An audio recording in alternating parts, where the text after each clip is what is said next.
नमस्कार दोस्तों। जून 2021 के अंदर दिल्ली हाई कोर्ट में एक केस फाइल होता है जिसके अंदर दो पार्टियां हैं। एक पार्टी कुत्तों को खाना खिला गई है, वहीं दूसरी पार्टी इसके अगेंस्ट दिल्ली हाई कोर्ट के अंदर केस फाइल करती है।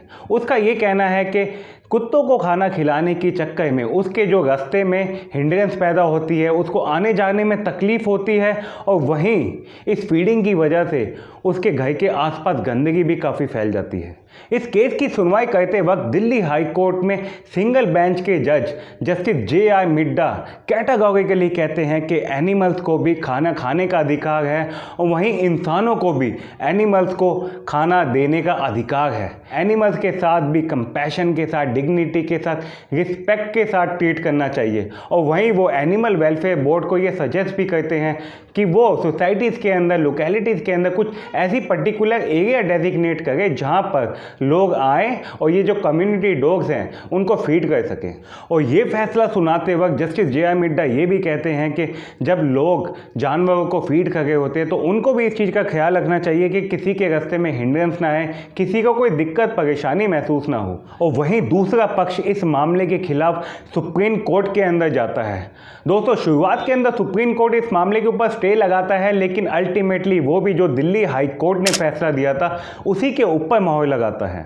मतलब इन छोटी छोटी बातों पे भी इंडिया के अंदर लोग सुप्रीम कोर्ट, हाई कोर्ट की तरफ रुख कर गए हैं। नो वंडर इंडिया की कोर्ट्स के अंदर इतने ज़्यादा मामले क्यों पाइल अप हो गए हैं।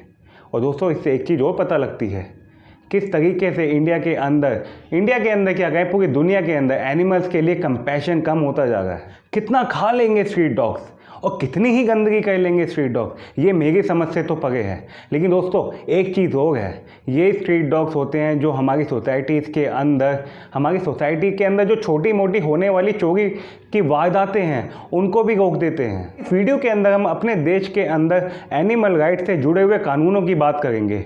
इस वीडियो को पूरा देखने के बाद आपको पता लगेगा कि किस तरीके से हमारे देश के अंदर एनिमल क्रुएलिटी के बाद भी लोग केवल 50-100 रुपये दे के छूट जाते हैं। महात्मा गांधी जी ने एक बार कहा था कि किसी देश की महानता और उस देश के नैतिक विकास को अगर देखना हो, अगर उसके नैतिक विकास को अगर परखना हो, तो उस देश के लोगों का व्यवहार देखना चाहिए उस देश के जानवरों के लिए। एनिमल प्रोटेक्शन का मुद्दा खाली इंडिया का ही नहीं है, इवन ये पूरी दुनिया का मुद्दा है। पूरी दुनिया के अंदर एनिमल क्रुएलिटी के मामले बढ़ गए हैं। एनिमल प्रोटेक्शन ऑर्गेनाइजेशन है जो कि दुनिया के अंदर एक इंडेक्स रिलीज करती है जिससे कि पता लगता है कि किस देश के अंदर एनिमल्स की कितनी ज़्यादा क्रुएलिटी होती है। ये इंडेक्स ए से लेके जी तक की रेटिंग देता है। जो बेस्ट परफॉर्मिंग होते हैं, जिन देशों के अंदर उनके एनिमल्स के साथ बहुत अच्छा व्यवहार होता है, वो ग्रेड ए मिलता है। और वहीं जिन देशों के अंदर एनिमल्स के साथ सबसे घटिया व्यवहार होता है उनको ग्रेड जी मिलता है। 2020 के अंदर भी इस ऑर्गेनाइजेशन ने ऐसा ही एक इंडेक्स रिलीज किया जिसके अंदर 50 देशों ने पार्टिसिपेट किया। दोस्तों, जो वर्ल्ड वाइड जो वेस्टर्न कंट्रीज है, जो अमीर देश हैं, उन देशों के अंदर जैसे कि जर्मनी, फ्रांस, बेल्जियम और इटली, इन देशों को ग्रेड बी मिला। वहीं हमारे प्यारे भारत को ग्रेड सी मिला और वहीं जिनको सबसे घटिया परफॉर्मिंग थे उनको ग्रेड जी मिला। मज़े की बात यह है कि किसी भी देश को ग्रेड ए नहीं मिला। इससे हमें ये पता लगता है कि एडवांस कंट्रीज़ भी आज तक अपने देश के अंदर एनिमल्स के राइट को पूरे तरीके से तो प्रोटेक्ट कर नहीं पाई है। एनिमल राइट से रिलेटेड मैं अपने देश के अंदर कानून की बात करूँ तो IPC सेक्शन 428 के तहत अगर कोई इंसान किसी जानवर के साथ अपंग उसे बनाता है, उसका वध करता है या तो उसको जहर खिलाता है, तो उसको 2 साल तक की सज़ा हो सकती है। अगर इसके अंदर एक एक्सेप्शन है, अगर उस जानवर की वैल्यू मार्केट के अंदर 10 रुपये या 10 रुपये से ज़्यादा हुई तब भी ये सारे चार्जेस फ्रेम हो सकते हैं। और इसको कॉग्निजेबल ऑफेंस कहा गया है जिसके अंदर वारंट की ज़रूरत नहीं होती गिरफ्तारी के वक्त, लेकिन ये एक बेलेबल ऑफेंस भी है। वहीं इसके अंदर एक ये भी प्रावधान है कि जो पार्टीज़ हैं, जो इसके अंदर इंक्लूडिंग पार्टीज़ हैं, वो out of the court settlement भी कर सकती हैं। और वहीं एक दूसरा कानून है IPC सेक्शन 428 जिसके तहत अगर कोई इंसान किसी जानवर को मारता है, किसी जानवर का वध करता है, उसको जहर खिलाता है या उसको अपंग बनाता है और उस जानवर की मार्केट वैल्यू 50 रुपये या 50 रुपये से ज़्यादा है, तो उस इंसान को 5 साल तक की भी सज़ा हो सकती है। दोस्तों, अब इन कानून को मैंने आपको समझाया, इससे आपको ये लगा होगा कि 2 साल की सज़ा, 5 साल की सज़ा, ठीक है, कानून तो सख्त ही हैं, लेकिन इसके अंदर एक एक्सेप्शन है। मैंने आपको बताया था कि इसके अंदर ये एक टर्म दी गई है कि अगर जानवर की वैल्यू 10 रुपये या 50 रुपये से ज़्यादा है तभी ये सारे चार्जेस फ्रेम हो सकते हैं। अब ये चार्जेस उन्हीं लोगों पे फ्रेम हो सकते हैं जिन्होंने अपने कुछ पेट खरीद के पाले हुए हैं। उन जानवरों का क्या, जो स्ट्रे डॉग्स हैं जो गली कूचों में घूमते हैं, उनके लिए कोई मार्केट वैल्यू का कोई प्रावधान नहीं है। इसीलिए अगर कोई इंसान किसी स्ट्रे डॉग के साथ इस तरीके से क्रुएलिटी करता है, जो कि कानून के अंदर मैंने आपको बताया, तो ये सारे चार्जेस उसके ऊपर फ्रेम होना बहुत ही ज़्यादा मुश्किल हो जाता है और वो ईजिली इससे गेट थ्रू हो जाते हैं। वहीं अगर मैं आईपीसी के कानून से हट के भारत देश के अंदर जो एनिमल राइट को प्रोटेक्ट करने वाले कानून हैं, उन्हीं में से एक कानून है protection of cruelty to animal right 1960। दोस्तों, ये कानून 1960 में बनाया गया था। अब इस कानून के सेक्शन 11 के तहत अगर कोई इंसान अपने पालतू जानवर के साथ गलत व्यवहार करता है, उसके साथ क्रुएलिटी बरतता है, तो उसको ज़्यादा से ज़्यादा 50 रुपये का फ़ाइन देना पड़ेगा। और वहीं ये सेम इंसिडेंस, वो यही सेम क्रुएलिटी अगर वो अगले 3 सालों के अंदर अपने पेट के साथ फिर से करता है, तो ज़्यादा से ज़्यादा उसको 100 रुपये तक का फ़ाइन देना पड़ेगा। दोस्तों, जैसा कि मैंने आपको बताया कि इतनी कम पेनल्टी की वजह से कोई भी इंसान ईजिली इन मामलों से गेट थ्रू हो जाता है। दोस्तों, हमारा वही देश है जिस देश के अंदर अगर मास्क नहीं लगाते तो हमें 2000 रुपये तक का फ़ाइन हो जाता है। और वहीं हमारे देश के अंदर किसी जानवर के साथ वो क्रुएलिटी को इंसान बरतता है तो वो 50-100 रुपये दे के भी छूट जाता है। तो इस कानून की जो पेनल्टी है वो इतनी हल्की इसलिए है क्योंकि ये कानून 1960 के अंदर बनाए गए थे और अभी तक ये 60-70 सालों में इन कानून के अंदर कोई चेंजेस नहीं आया है।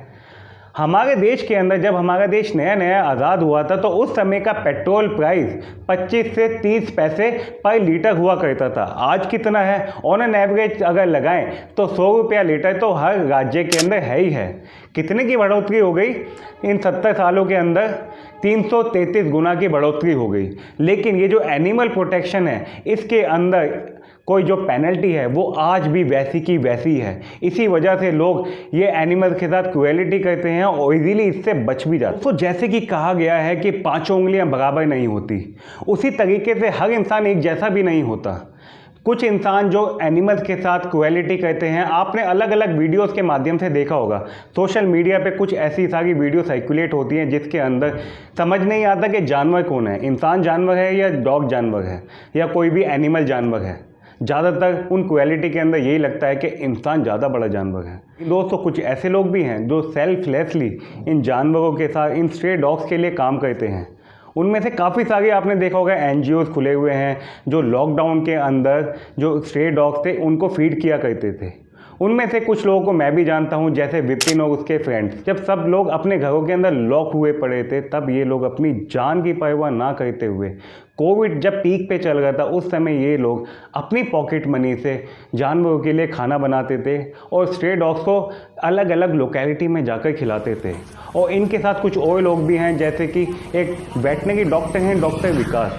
दोस्तों, ये डॉक्टर विकास ने लॉकडाउन के अंदर free of cost in stray dog का इलाज किया और आज भी फ्री ऑफ कॉस्ट इलाज करते हैं। दोस्तों, ऐसे लोगों की इस सोसाइटी को बहुत ज़रूरत है। जैसा कि मैंने आपको बताया कि हमारे देश के अंदर एनिमल क्रुएलिटी से लड़ने के लिए जो कानून है वो बहुत ही हल्के हैं। लेकिन दोस्तों, ऐसा भी नहीं है कि हमारे देश के जो कानून बनाने वाले हैं, जो हमारे देश के पार्लिटेरियन हैं, उनको इस मामले में पता नहीं है। 2010 के अंदर एनिमल वेलफेयर एक्ट का ड्राफ्ट आया था जिसके अंदर एनिमल के साथ क्रुएलिटी करने वालों को काफ़ी सख्त सज़ा का प्रावधान था। लेकिन ये ड्राफ्ट आज तक ड्राफ्ट ही रह गया, पेश नहीं हो पाया, इसके आगे कुछ काम नहीं हो पाया। शायद हमारे देश के पार्लियामेंटेरियन के लिए इससे भी काफ़ी ज़्यादा इम्पोर्टेंट काम होंगे। अगर दुनिया भर में देखा जाए तो एनिमल्स के लिए बेस्ट कंट्री ऑस्ट्रिया को माना जाता है। दोस्तों, वहाँ पे छोटी छोटी चीज़ों के लिए ना, एनिमल्स के साथ अगर आप छोटी छोटी क्रुएलिटी भी कर दोगे तो काफ़ी सख्त सज़ा है। वहाँ पर एनिमल्स की जो एस्थेटिक ब्यूटी बढ़ाने के लिए जो एनिमल्स के कानों की जो कटिंग कर दी जाती है उसके ऊपर प्रॉपर बैन है। और वहीं जो चिकन्स होते हैं उनको आप केज के अंदर भी नहीं रख सकते और डॉग्स को भी आपको एक पर्टिकुलर टाइम पे घुमाना ही पड़ेगा, नहीं तो आपके ऊपर केस हो सकता है। हाल ही में यूके ने भी अपने देश के अंदर जो एनिमल प्रोटेक्शन वाले कानून थे उनको सख्त बनाया है। जो सज़ा पहले कानून के अंदर 6 महीने की हुआ करती थी, अब उस सज़ा को बढ़ा के 5 साल कर दिया गया है। इनके कानून के अंदर पहले एनिमल क्रुएलिटी के ऊपर 45,000 रुपये का फ़ाइन हुआ करता था। अब उस 45,000 रुपये के फ़ाइन को बढ़ा के 1,70,000 70,000 रुपये का कर दिया गया है।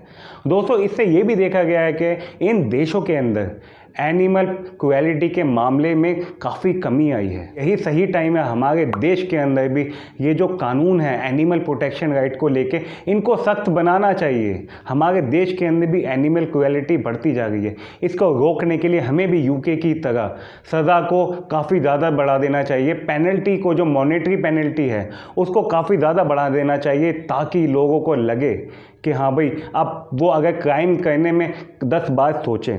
और वहीं हमारे देश के अंदर माँ बाप को भी अपने बच्चों को ये सिखाना चाहिए कि किस तरीके से एनिमल्स के साथ व्यवहार किया जाता है। अगर घर घर में माँ बाप भी अपने बच्चों को ये शिक्षा देने लगे तो हमें इन पेनल्टीज़ की ज़रूरत भी नहीं पड़ेगी। सबको इन बेजुबान के साथ लव से, प्यार से, कंपैशन से, डिग्निटी से इनको ट्रीट करना चाहिए। तो दोस्तों, आज की वीडियो में अभी तक के लिए इतना ही। अगली वीडियो तक के लिए हमारे साथ बने रहिए। तब तक के लिए नमस्कार।